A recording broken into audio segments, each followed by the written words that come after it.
You pull up to a suburban house in the morning, open the backyard gate, spend a few minutes walking across the grass picking up everything one dog left behind, tie the bag, make sure the gate is closed, and leave. The customer pays you around $20-something. There is no expensive repair, no complicated machinery, and almost nothing happening in that backyard that the homeowner could not technically do themselves. The basic tools can be remarkably cheap. One operator profiled in this industry said his original setup cost around $175. Yet the same business later reported roughly $200,000 in monthly revenue during its peak season. So how do you turn a $20 backyard chore into that kind of business? The answer becomes clearer when the technician gets back into the vehicle and, instead of driving 15 minutes across town, moves 4 houses down the street.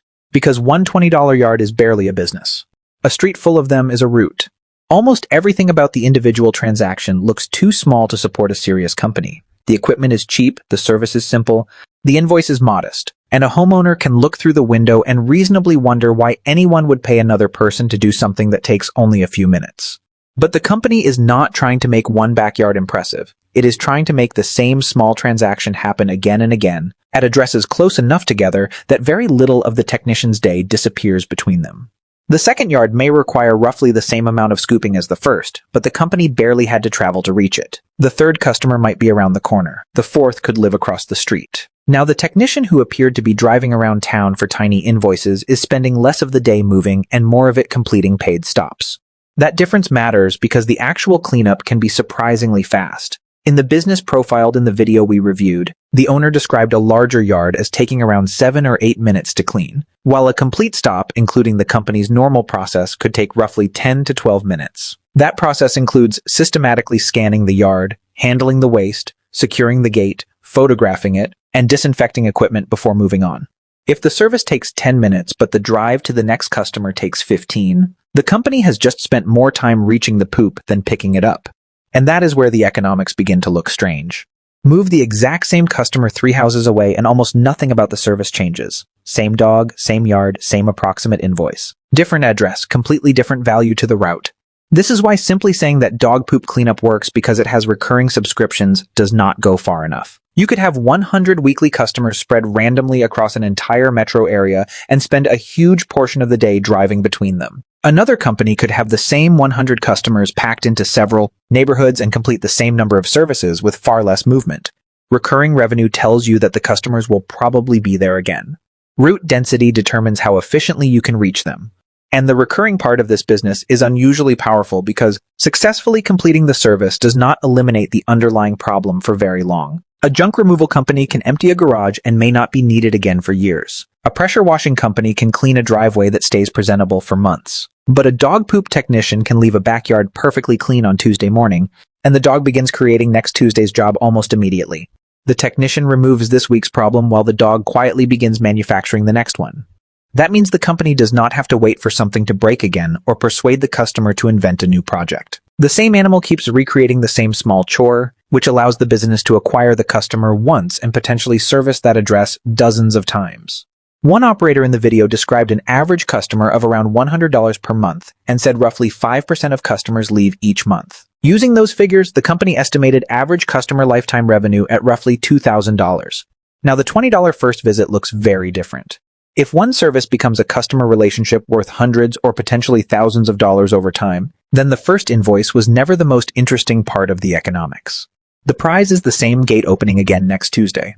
That also explains why companies in recurring service businesses can sometimes afford to discount an initial cleanup or even use a free trial to acquire the relationship. The first visit might contain weeks of accumulated work and may actually be harder than a normal maintenance stop, but the company is betting that the customer remains long enough for the route value of later visits to outweigh what it spent getting them started. Once that customer becomes recurring, frequency also changes the physical job. A yard cleaned every week usually contains a smaller and more predictable amount of waste than a property somebody ignored for 6 weeks. The technician already knows the layout, knows where the gate is, knows approximately how long the stop normally takes, and returns before the yard becomes a much larger search problem. The company would rather find a little problem every Tuesday than rediscover 6 weeks of it all at once. Dog count changes the job too, but not in the same way another address does. A second or third dog creates more waste and usually means more time inside the yard, so pricing often rises with the number of dogs. But the second dog does not require another lead, another customer, another drive, another parking stop, or another gate. The technician is already there. The second dog creates more work. It does not create another address. That is why adding dogs to one property does not necessarily multiply the service price at the same rate as adding entirely new customers. Some of the cost belongs to reaching the property at all, and once the technician has paid that cost in time and travel, extra work inside the same yard behaves differently from another stop several miles away. Then there is yard size. A customer may have only one dog, but if the backyard is enormous, the technician still has to inspect the whole thing. This is an odd service because finding the work is part of performing the work. You cannot remove something you never saw. A small fenced yard can be scanned quickly. A much larger property means more walking, more corners, more landscaping, and more places where the job can hide. In the operation we reviewed, technicians were trained to walk the yard in a consistent scanning pattern instead of simply wandering around and hoping they had found everything. That sounds like a tiny operational detail until you remember what happens if the customer steps outside later and immediately discovers the pile the technician missed. The physical task is easy.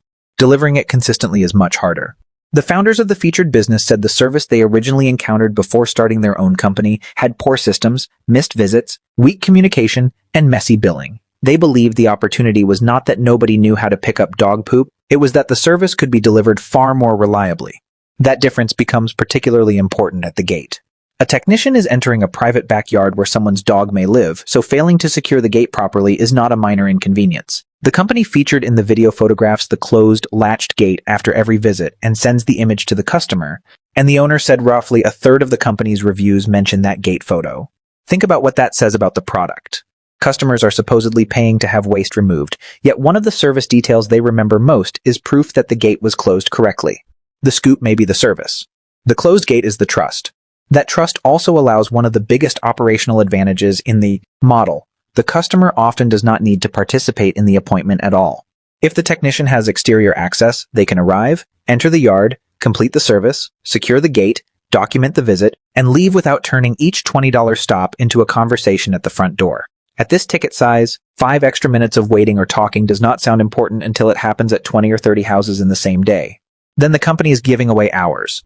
The customer is paying partly because the service can happen quietly in the background while they are at work, inside the house, or doing something more valuable with their time. And that gets closer to what people are really buying. Picking up dog poop is not technically difficult. That's what makes the business interesting. Customers are not outsourcing the chore because they lack the ability to do it. They are outsourcing it because it is unpleasant, repetitive, easy to postpone, and never permanently finished as long as the dog keeps using the yard. The visible product is a clean lawn. The deeper convenience is removing one recurring obligation from the customer's mental calendar. For the business to keep that customer long enough for the subscription economics to work, however, the service has to become extremely predictable.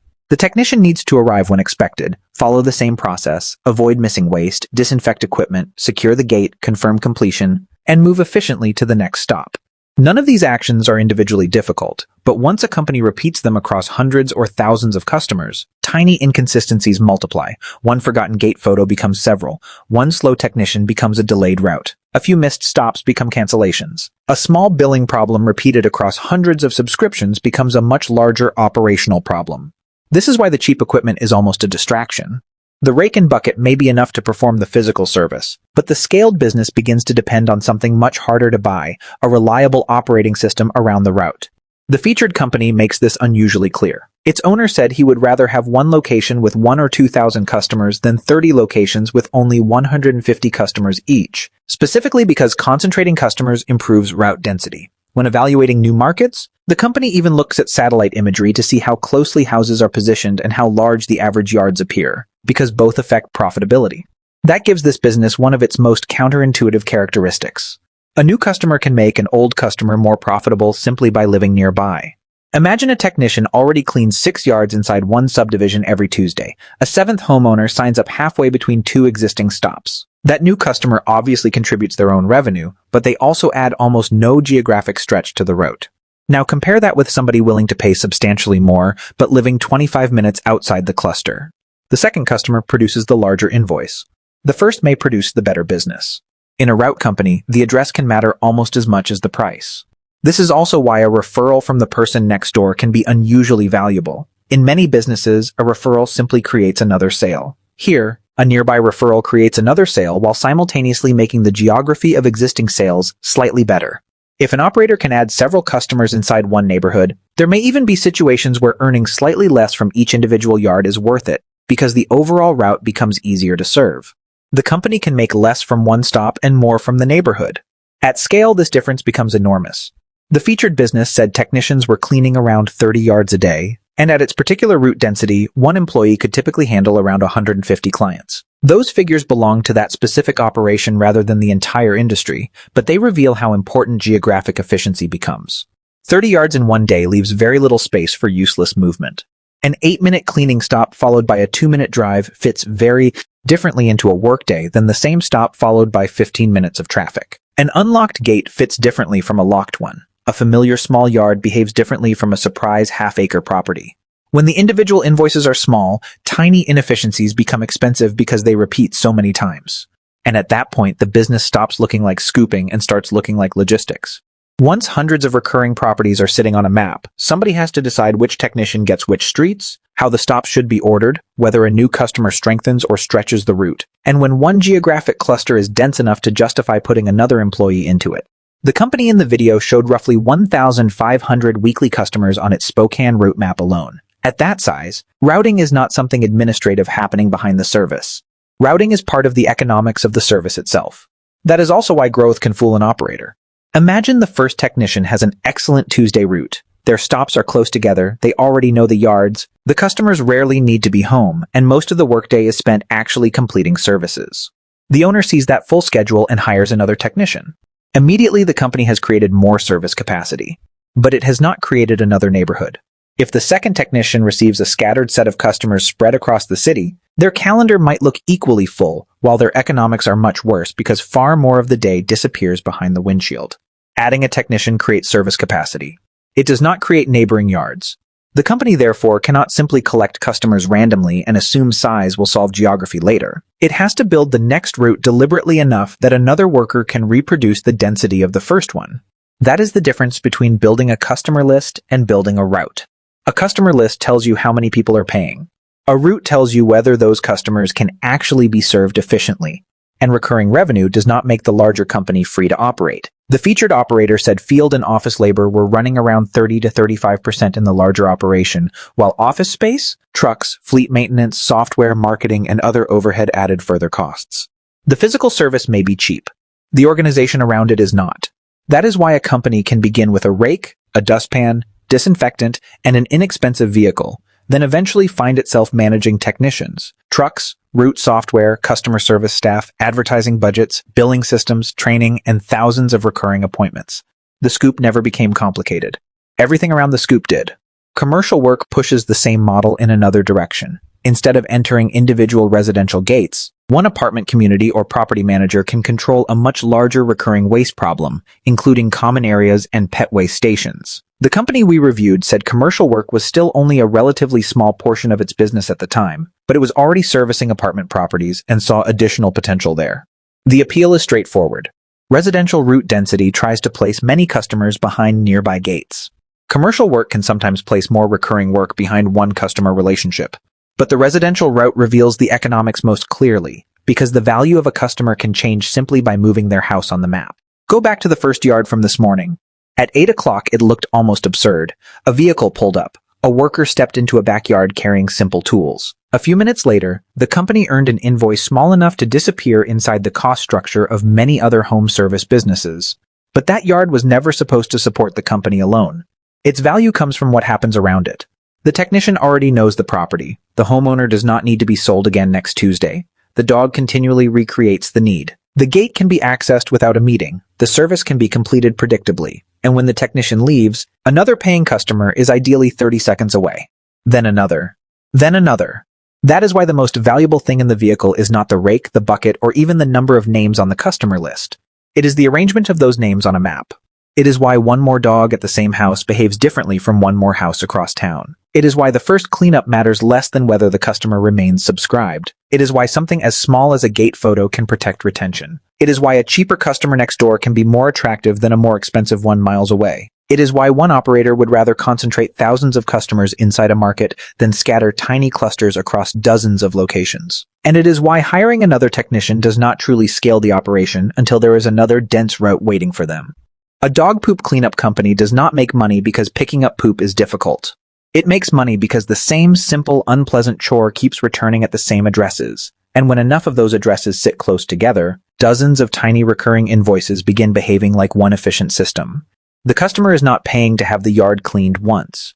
They're paying to stop remembering that the yard needs cleaning. And the operator is not really building a collection of dirty backyards. They're building a map. The poop is the chore. The root is the business. If you enjoyed seeing the hidden economics behind an everyday business like this, liking and subscribing helps more than you might think. And the next time you see a poop scooping truck moving slowly through a neighborhood, don't just think about the yard it just cleaned. Think about the house 4 doors down, the customer around the corner, the same gates opening next Tuesday, and how many tiny stops have to sit beside one another before a $20 chore becomes a serious business. See you in the next one.